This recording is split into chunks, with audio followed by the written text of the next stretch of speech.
Sai Satcharitra, Chapter 43 and 44. Preparation: Samadhi Mandir, Breaking of the Brick, 72 hours Samadhi, Jog's Sannyas, Baba's nectar-like words. Chapter 43 and 44 continue the story of Baba's passing away, and therefore they are taken together. Previous preparation. It is a general practice amongst the Hindus that when a man is about to die, some good religious scripture is read out to him with the object that his mind should be withdrawn from worldly things and fixed in matters spiritual, so that his future progress should be natural and easy.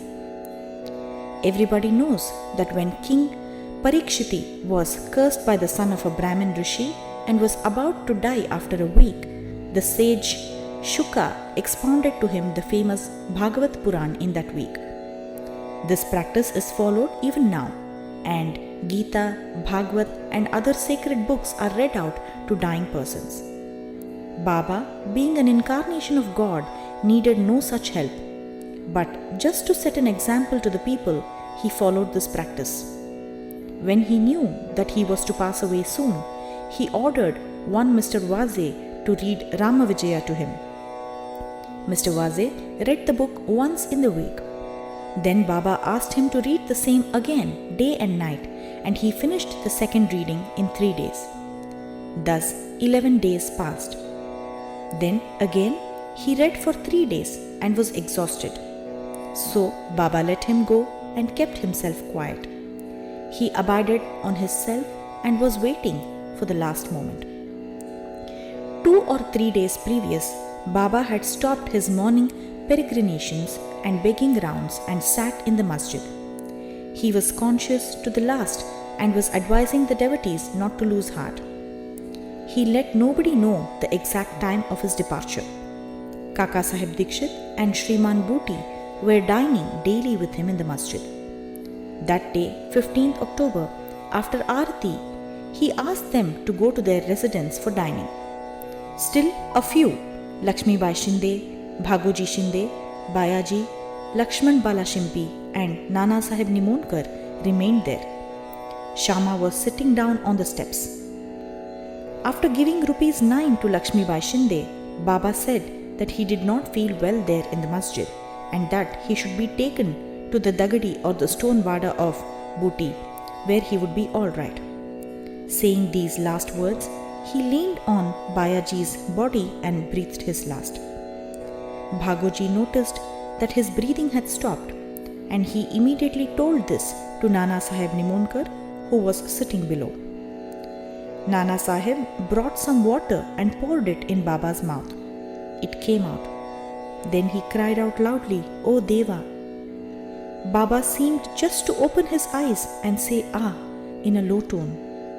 But it soon became evident that Baba had left his body for good. The news of Baba's passing away spread like a wildfire in the village of Shirdi, and all people, men, women and children, ran to the masjid and began to mourn this loss in various ways. Some cried out loudly, some wallowed on in the streets, and some fell down senseless. Tears ran down from the eyes of all, and everyone was smitten with sorrow.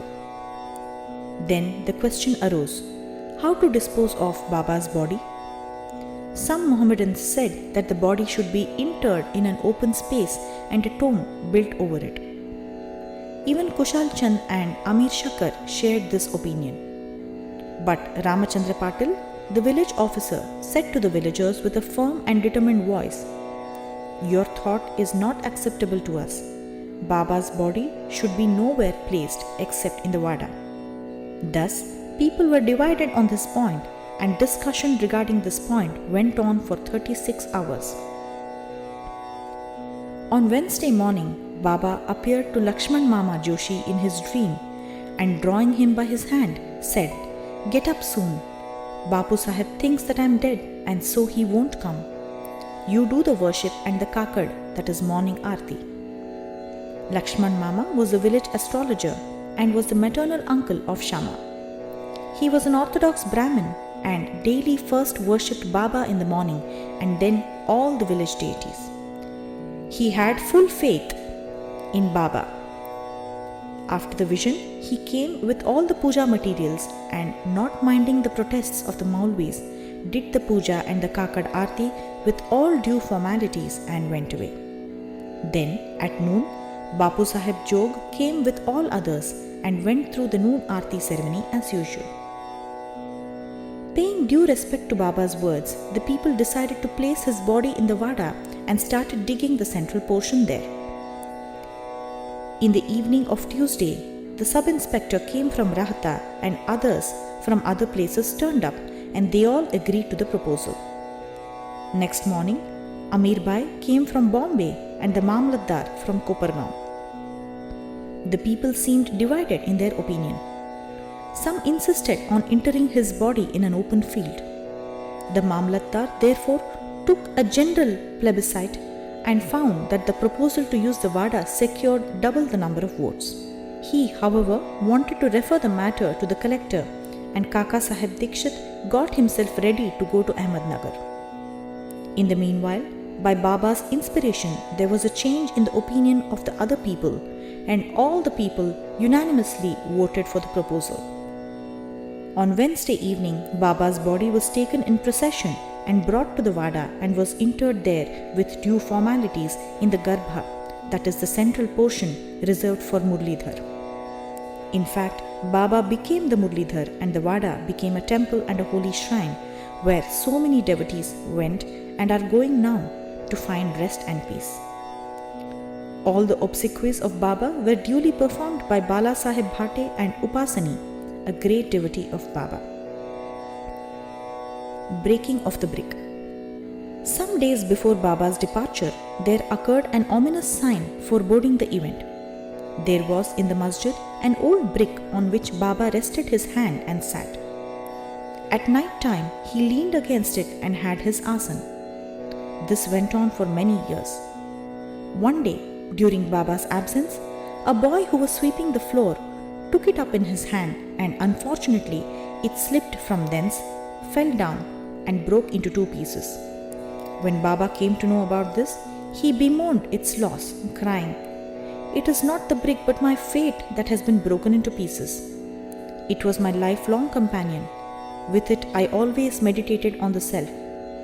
It was as dear to me as my life. It has left me today." Some may raise here a question. Why should Baba express this sorrow for such an inanimate thing as a brick? To this, Hemat Pant replies that saints incarnate in this world with the express mission of saving the poor, helpless people, and when they embody themselves and mix and act with the people, they act like them, that is, outwardly laugh, play and cry like all other people, but inwardly they are wide awake to their duties and mission. 72 hours Samadhi. 32 years before this, that is in 1886 AD, Baba made an attempt to cross the borderline. On a Margashirsha Purnima, full moon day, Baba suffered from a severe attack of asthma. To get rid of it, Baba decided to take his prana high up and go into Samadhi. He said to Bhagat Mahalsapati, "Protect my body for 3 days. If I return, it will be all right. If I do not, bury my body in that open land," pointing to it, and fix 2 flags there as a mark. Saying this, Baba fell down at about 10 p.m. His breathing stopped, as well as his pulse. It seemed as if his prana left the body. All the people, including the villagers, came there and wanted to hold an inquest and bury the body in the place pointed by Baba. But Mahalsapati prevented this. With Baba's body on his lap, he sat full 3 days guarding it. After 3 days passed, Baba showed signs of life at 3 a.m. His breathing commenced. The abdomen began to move. His eyes opened, and stretching his limbs, Baba returned to consciousness again. From this and other accounts, let the readers consider whether Sai Baba was the 3.5 cubits body that he occupied for some years and that he left thereafter, or was he the self inside? The body, composed of the 5 elements, is perishable and transient. but the self within is the thing, absolute reality, which is immortal and intransient. The pure being, consciousness or Brahma, the ruler and controller of the senses and mind, is the thing Sai. This pervades all things in the universe, and there is no space without it.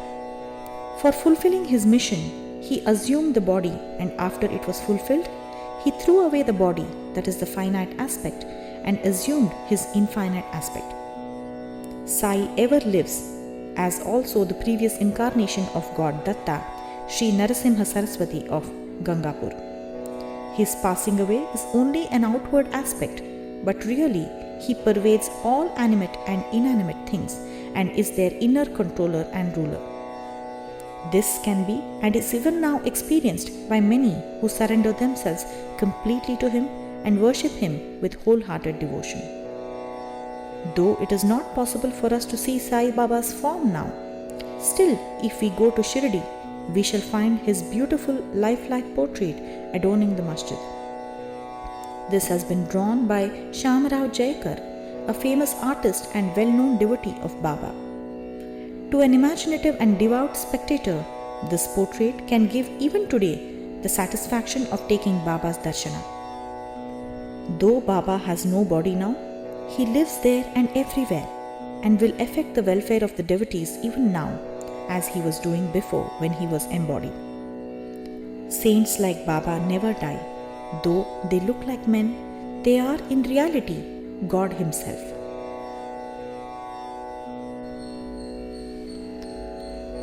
Bapu Sahib Jog's Sannyas. Hemat Pant closes this chapter with the account of Jog's sannyas. Sakharam Hari alias Bapu Sahib Jog was the uncle of the famous Varkari Vishnu Buwa Jog of Pune. After his retirement from government service, that is, he was a supervisor in the PW department, in 1909 AD, he came and lived in Shirdi with his wife. He had no issue. Both husband and wife loved Baba and spent all their time in worshipping and serving Baba.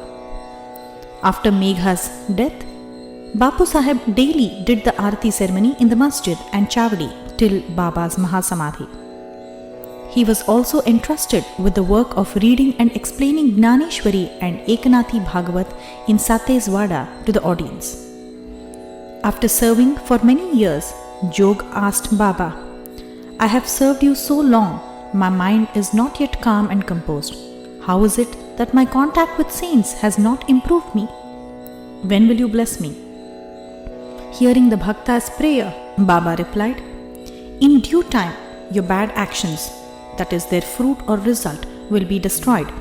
Your merits and demerits will be reduced to ashes, and I shall consider you blessed. When you will renounce all attachments, conquer lust and palate, and, getting rid of all impediments, serve God wholeheartedly and resort to the begging bowl, that is, accept sannyas." After some time, Baba's words came true. His wife predeceased him, and as he had no other attachment, he became free and accepted sannyas before his death and realized the goal of his life. Baba's nectar-like words. The kind and merciful Sai Baba said many a time the following sweet words in the masjid. "He who loves me most always sees me. The whole world is desolate to him without me. He tells no stories but mine. He ceaselessly meditates upon me and always chants my name. I feel indebted to him who surrenders himself completely to me and ever remembers me. I shall repay his debt by giving him salvation or self-realization. I am dependent on him who thinks and hungers after me and who does not eat anything without first offering it to me. He who thus comes to me becomes one with me, just as a river gets to the sea and becomes merged or one with it. So, leaving out pride and egoism, and with no trace of them, you should surrender yourself to me, who am seated in your heart." Who is this me? Sai Baba expounded many a time who this me or I was. He said, "You need not go far or anywhere in search of me. Barring your name and form, there exists in you as well as in all beings a sense of being or consciousness of existence. That is myself. Knowing this, You see me inside yourself as well as in all beings. If you practice this, you will realize all pervasiveness and thus attain oneness with me. Hemant Pant therefore makes a bow to the readers and requests them humbly and lovingly that they should love and respect all gods, saints and devotees. Has not Baba often said, "He who carps and cavils at others pierces me in the heart and injures me, but he that suffers and endures pleases me most." Baba thus pervades all beings and creatures and besets them on all sides. He likes nothing but love to all beings. Such nectar, pure auspicious ambrosia, always flowed from Baba's lips. He therefore concludes, those who lovingly sing Baba's fame and those who hear the same with devotion both become one with Sai. Bow to Shri Sai, peace be to all.